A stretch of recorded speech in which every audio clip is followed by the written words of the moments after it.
The case of a young Mapuche shot by the police in Chile has begun.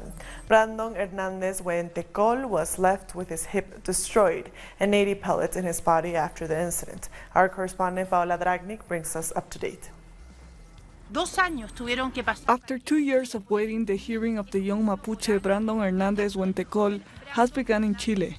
2 years ago, this young Mapuche man was attacked by an officer of the National Police Force. He survived, but was shot at close range, destroying his hip. The violent event also left about 80 pellets in his body. The hearing will be extensive as 5 or 6 witnesses are expected to testify on the case. Brandon belongs to an evangelical community and had been protesting against the police force unit. In today's testimonies, the court saw the shotgun that was used.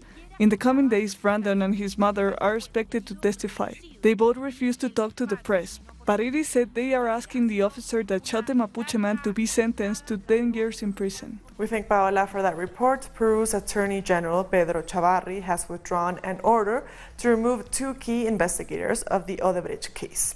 Just before, President Martin Vizcarra arrived in Congress to ask for a state of emergency to be declared in the Attorney General's office.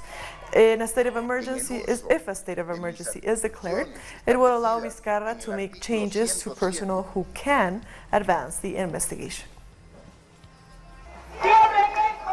Our correspondent in Lima, Jaime Herrera, has the details. A few minutes ago, President Martin Vizcarra arrived here at the National Congress.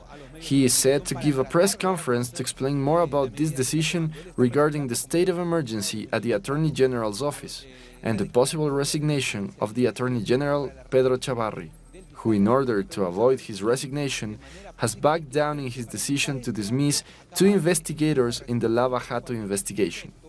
Prosecutors Rafael Vela and José Domingo Pérez will continue investigating the scandal, which has put opposition leader Keiko Fujimori under preventive detention and led former President Alan Garcia to be barred from leaving the country.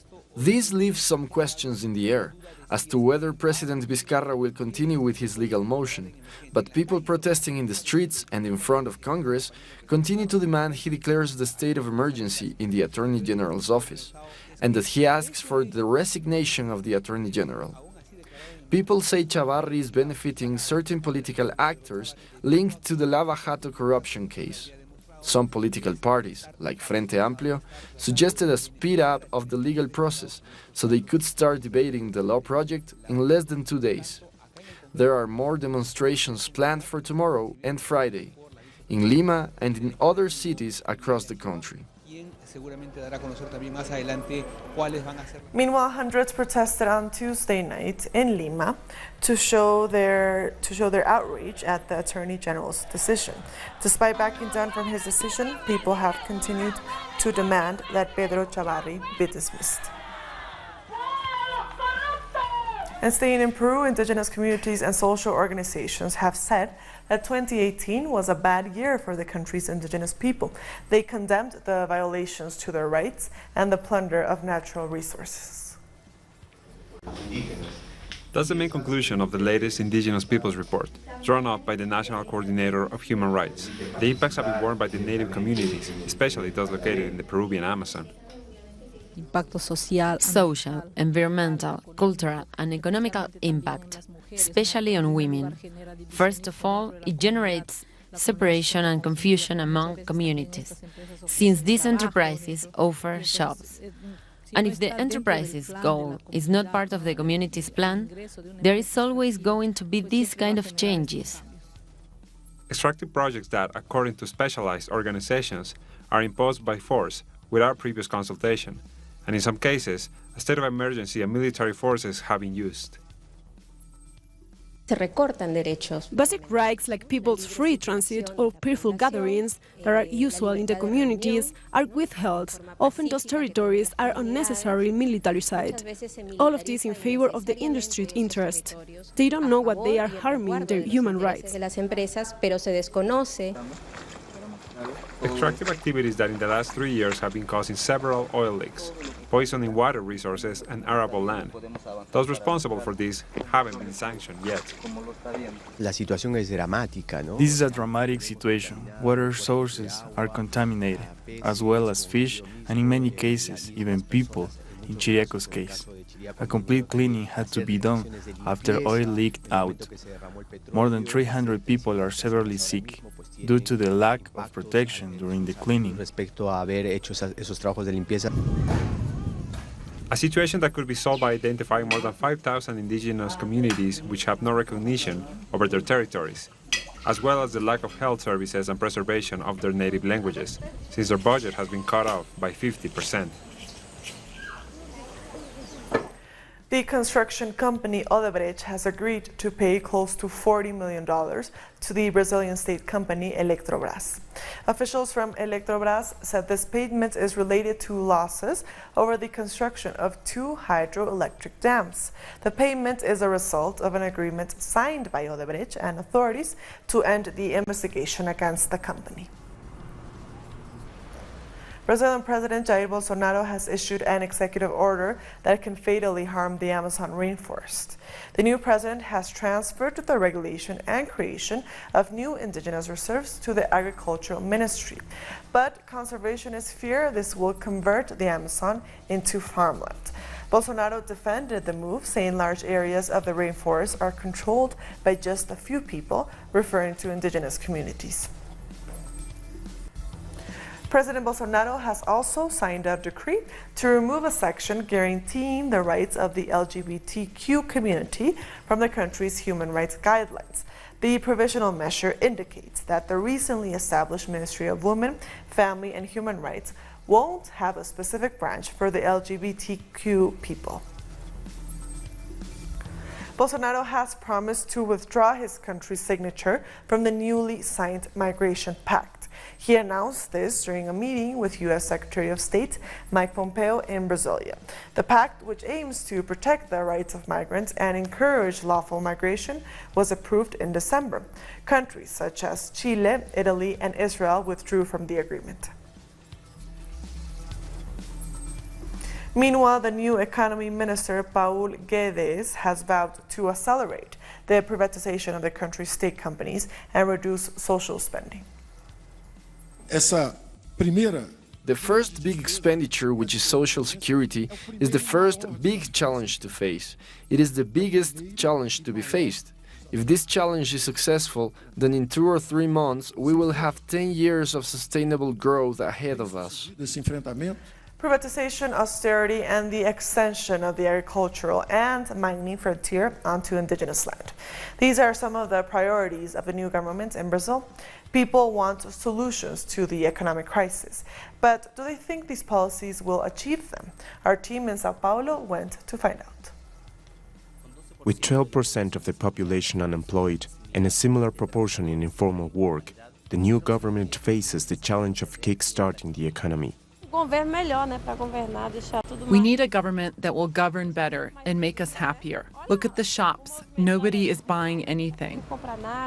Despite the failure of President Temer's neoliberal policies, the new economy minister, Powell Gaius, is promising to take this approach further. One of his first aims will be to seek support in Congress for a pension reform, one modeled on Chile's private pension scheme, introduced by the Pinochet dictatorship. All governments think of themselves, not of the people. We have a big problem with this new government, which wants to take away all our rights.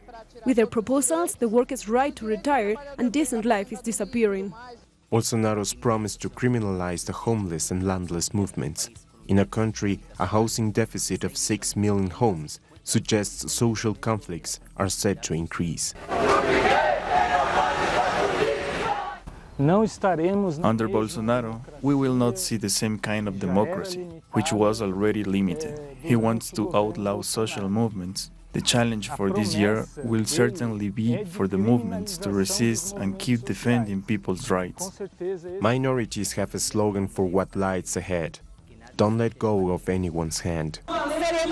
We will resist. We know that with Bolsonaro, we will face many attacks against us LGBT, against blacks and the indigenous, who are the true owners of the land. There will be all kinds of repression against people who are already oppressed. So nobody should let go of anyone's hand. We need to be united. The decision by opposition lawmakers to stay away from Bolsonaro's swearing-in shows that the new government's plans will not get a free ride on the streets. I would really like to be optimistic and think that the government will be reasonable.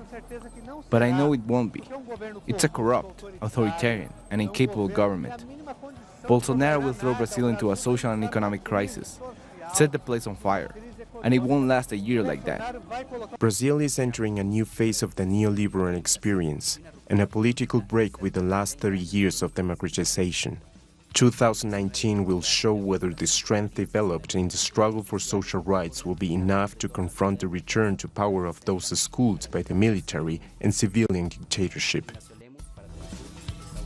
We'll be back very soon. Stay with us.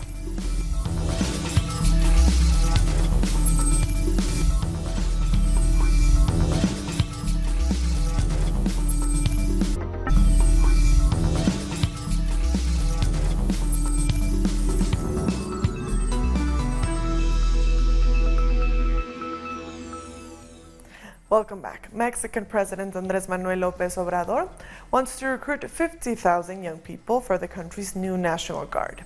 The establishment of the new National Guard is still being debated in Congress as it requires a constitutional reform. If approved, the recruitment would happen over the coming 3 to 4 years.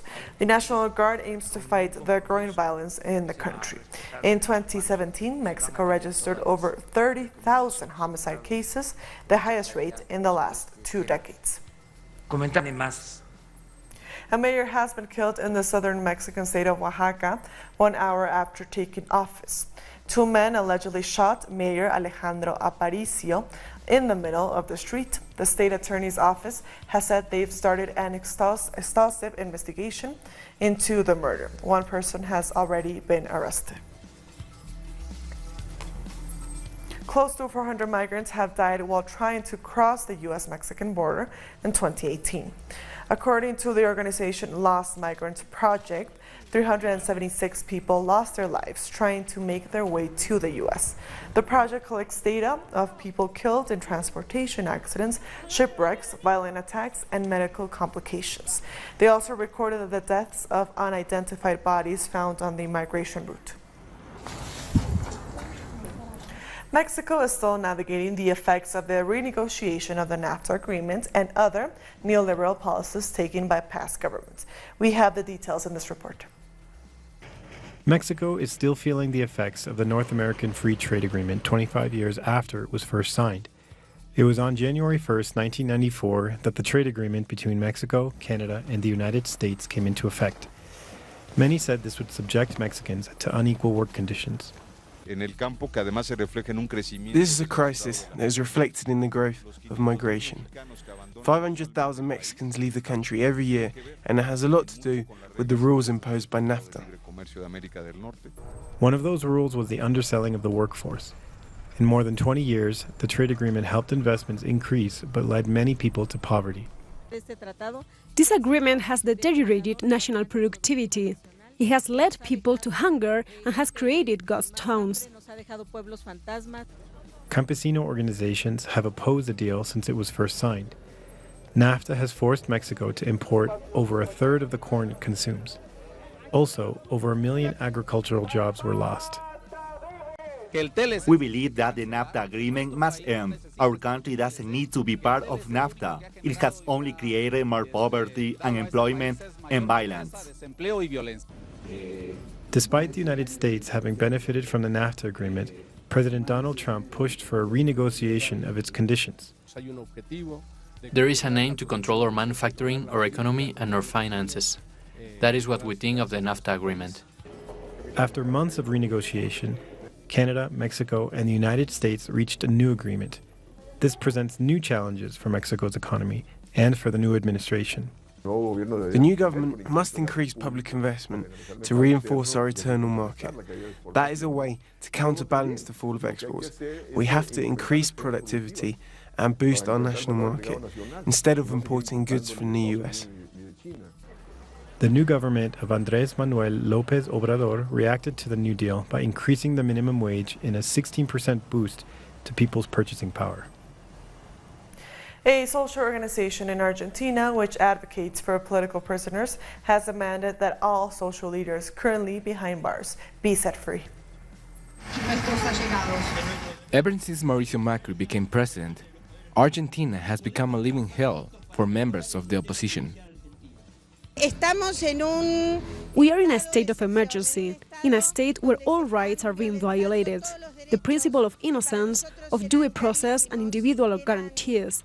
They can't take away our fundamental rights to comply with political strategy that is there to annihilate the opposition. Arbitrary imprisonment and ferocious persecution were common in order to implement a model of social exclusion. The strategic allies of this government, of the oligarchy, they work through justice and through massive and monopolistic means. Ours is an act of defense for our companions who have been detained. We, the majority, we remain expectant because we have been resisting, confronting and fighting for more than 3 years. According to social leaders, all Argentinians are political prisoners, not just the over 30 detained by the Cambiemos alliance. We are not living under the rule of law. There are no constitutional guarantees. Today they can burst through your door, they can put you in jail, and they will explain some made-up reason up as to why. They send 4 or 5 people who are actually legal hitmen. This issue extends to the Supreme Court of Justice, which doesn't do anything. Lawmaker Lauro Grande warns that 2019 will be marked by defamatory campaigns and political media and legal operations against Cristina Fernández de Kirchner, who is likely to run for re-election during next year's general elections. They have threatened her, extorted it and her children. Every day, the covers of all Magneto-owned publications say that finally she will be imprisoned. They chase after her relentlessly. They spy on her. They broadcast her private phone conversations nationwide, trying to scare her, but she's not afraid. She's still fighting, building a great national front. A broad, patriotic front that, according to the activists, will overcome Macri in next year's elections in order to return the constitutional rights and guarantees to the Argentinian people. Jamaica's ban on single-use plastics is now in force. Manufacturers, importers, and distributors have been reminded of the ban on single-use plastic bags and disposable plastic straws. Retailers with small stocks of plastic bags can continue using them until their alternative packaging systems arrive. A similar measure also took effect on January 1st in Dominica and Turks and Caicos. Unused inventories of these items to facilitate the government's... The Speaker of the National Assembly of St. Kitts and Nevis has been accused of colluding with the government. The opposition accused the House Speaker of blocking a no-confidence debate against the Prime Minister last week. The motion was filed against Prime Minister Timothy Harris after the opposition accused him of putting his family and friends in key government positions. I have a motion against you. We'll be back very soon. Stay with us.